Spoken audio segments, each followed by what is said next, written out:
namasté. J'espère que vous allez bien. Non mais vraiment, c'est pas juste une question comme ça. Est-ce que vous allez bien? Comment est-ce que vous vous sentez aujourd'hui? Est-ce que vous êtes posé vraiment la question? Savoir comment vous vous sentez dans votre corps, dans votre esprit, comment sont vos émotions. C'est important en ce moment. Comme vous, je suis en confinement. Nous avons la chance d'être en famille, d'être en bonne santé, confinés dans de bonnes conditions. Vous voyez, là je suis dans la chambre de ma fille et elle a bien voulu me prêter sa chambre pour faire cette vidéo, pour pouvoir vous parler, pour qu'on puisse prendre un moment ensemble. Et j'en suis heureux. J'en suis heureux d'être dans ces bonnes conditions. C'est pas le cas pour tout le monde et j'ai une pensée pour toutes ces personnes qui donnent de leur temps, qui ne sont pas forcément avec leur famille et qui prennent des risques aussi pour pouvoir s'occuper de nous, de notre santé. Alors, merci. Vous savez, on vit une situation exceptionnelle, une situation qui est en train de durer. Alors, même si on a des dates qui ont été annoncées, eh bien, c'est une situation qui forcément pose des questions, qui forcément crée des inquiétudes, ce qu'on appelle une situation anxiogène. Et les incertitudes liées à cette situation rajoutent à l'inquiétude que l'on peut avoir pour notre santé, pour nos proches, pour notre travail, etc. Chaque jour, des informations nous parviennent, on est abreuvé d'informations.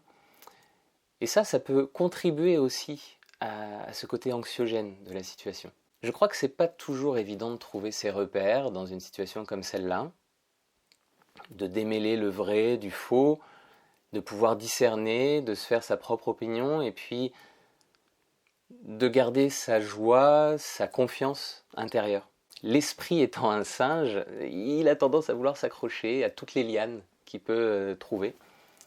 Et en ce moment, il en a pas mal des lianes, il faut dire, à saisir, qu'elles soient à l'extérieur ou à l'intérieur. Alors se pose la question de comment l'apprivoiser, ce singe, comment l'apaiser, comment l'encourager, l'inviter à rester un petit peu plus en place, à rester un petit peu plus tranquille. J'ai pas de recette toute faite, je suis désolé. J'aimerais. En tout cas, il y en a qui fonctionnent pour moi, qui fonctionnent pour d'autres personnes. C'est ça que j'ai envie de vous partager dans cette vidéo aujourd'hui. C'est qu'est-ce qui fonctionne, qu'est-ce que j'applique au quotidien et qui peut peut-être vous servir. Et ce qui fonctionne le plus, en fait, c'est le yoga, mais de manière globale.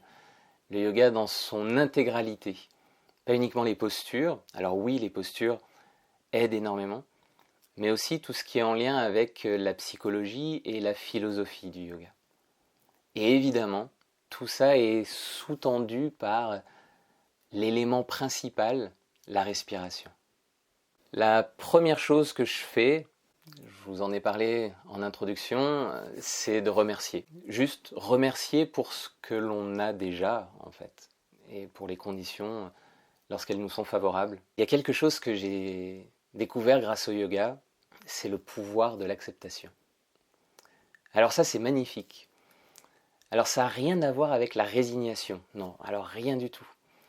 L'acceptation, c'est se dire, ok, dans la situation telle qu'elle est, sur quoi est-ce que je peux agir? Qu'est-ce qui est entre mes mains, là? Quel levier j'ai à ma disposition? Eh bien là, simplement respecter les règles de sécurité, les règles d'hygiène, les gestes barrières, de rester à la maison, tout simplement, le plus possible. Ça, c'est entre mes mains. Sur quoi est-ce que je peux continuer à agir? Je peux continuer à agir sur mon intériorité, sur l'harmonie intérieure et sur l'harmonie familiale. Voilà, ça c'est des choses qui sont à ma disposition. Et puis, qu'est-ce qui n'est pas entre mes mains? Là, dans la situation telle qu'elle est, il y en a tellement de choses qui ne sont pas entre nos mains. Et là-dessus, on ne peut pas agir. Et sur ce qui n'est pas entre nos mains, je crois qu'on peut juste lâcher prise. Et là, c'est une formidable opportunité en ce moment d'arriver à lâcher prise. Mais ce n'est pas pour autant qu'on est dans une résignation et dans une soumission. C'est juste pouvoir faire la part des choses et mettre notre énergie sur ce qui nous permet d'agir, ce sur quoi nous avons un véritable levier. Et le principal, c'est nous-mêmes, comme toujours en fait. Un autre élément qui m'aide beaucoup, c'est se concentrer sur l'instant présent. C'est pas toujours simple. pour ce qui me concerne. Je ne sais pas pour vous, mais pour moi, c'est pas toujours simple. Je suis souvent dans des projections, dans des projets, dans aller voir un petit peu l'avenir. Et là, en ce moment, bien malin, qui peut savoir ce qui va se produire dans les semaines, mois qui vont venir? On ne sait pas. Et donc là, c'est vraiment une occasion, je crois, je le ressens vraiment comme ça, de se focaliser sur cet instant présent. Bien là, on peut l'appliquer, et l'instant présent, finalement, c'est aussi ne pas faire de suppositions. C'est pouvoir être là, ancré dans l'instant, sans pour autant oublier ce que sera l'après, ni ce qui a été l'avant, mais juste choisir de se focaliser un peu plus sur maintenant. Qu'est-ce que je suis en train de vivre là, maintenant?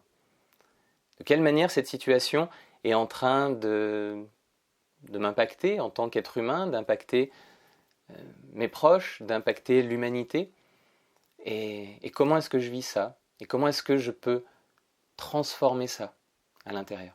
Si vous aimez écrire, si vous aimez dessiner, peindre, danser, chanter, jouer de la musique, que sais-je, tout ce qui vous permet de pouvoir transcender des choses à travers l'art, transcender les émotions, transcender les pensées, et pouvoir utiliser cet art pour juste être là en pleine conscience, dans le moment, concentrer le mental.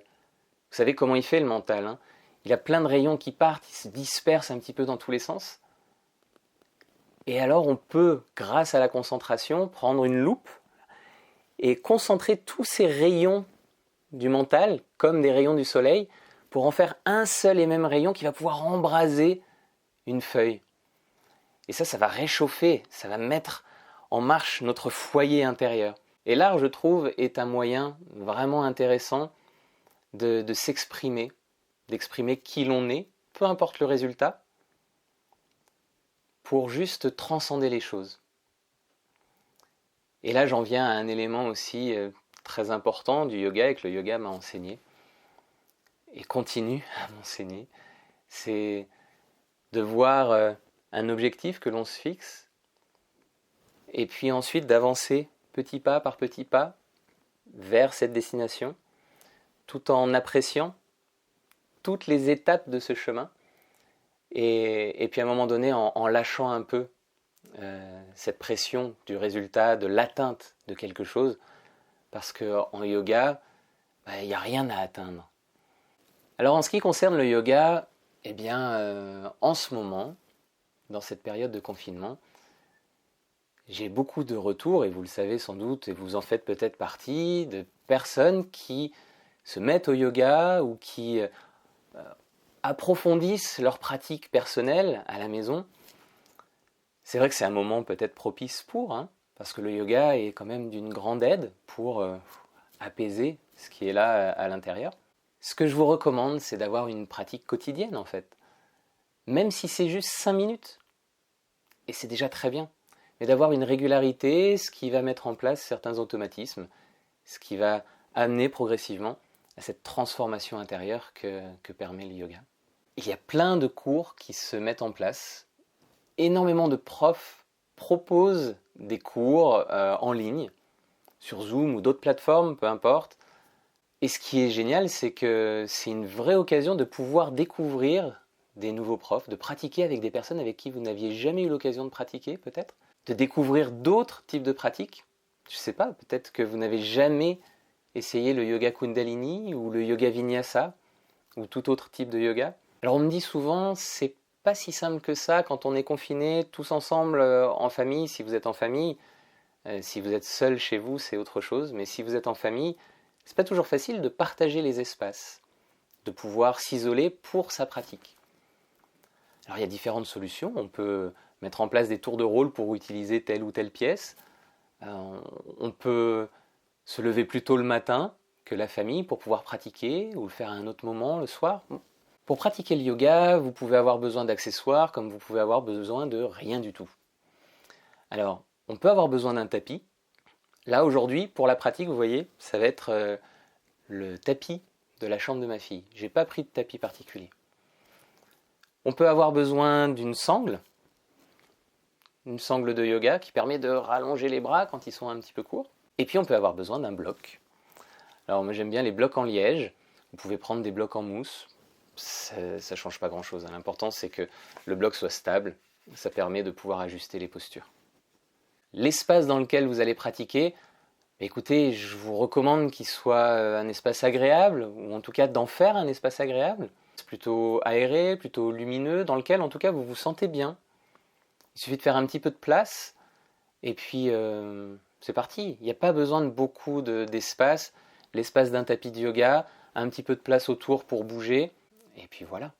Un élément important, très important dans le yoga, c'est de se respecter quand on pratique. Quand on pratique en vidéo, eh bien on est à la maison, on est tout seul avec son propre corps.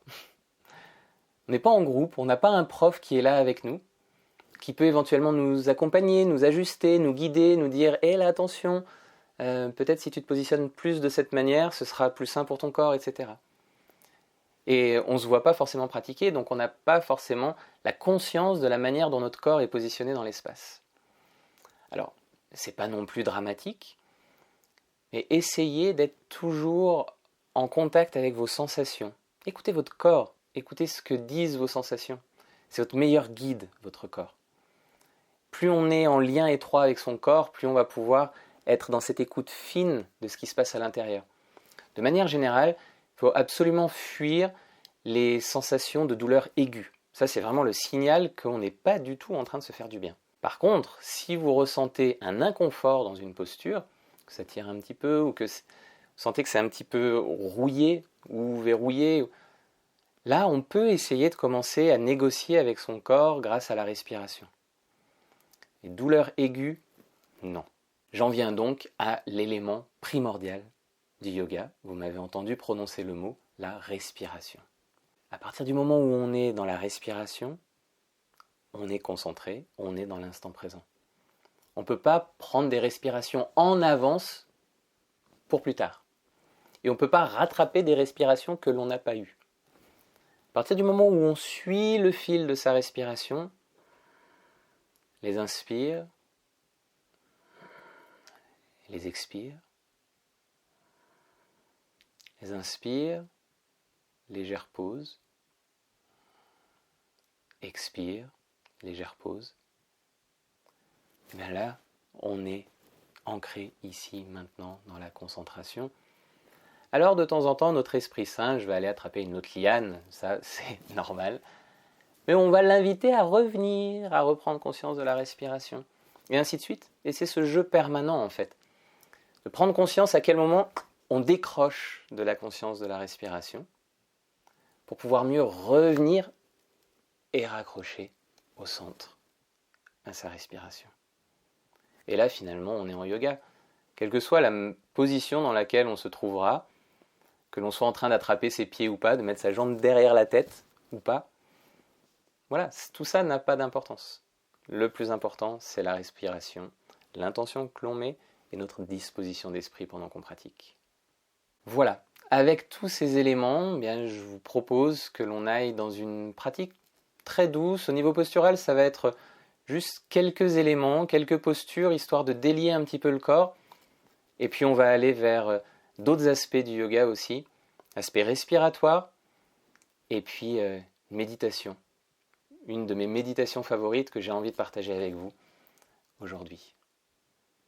Allez, prenez le temps de vous installer, de mettre en place tout ce dont vous avez besoin, de créer votre espace. Vous pouvez mettre sur pause et on se retrouve tout de suite après.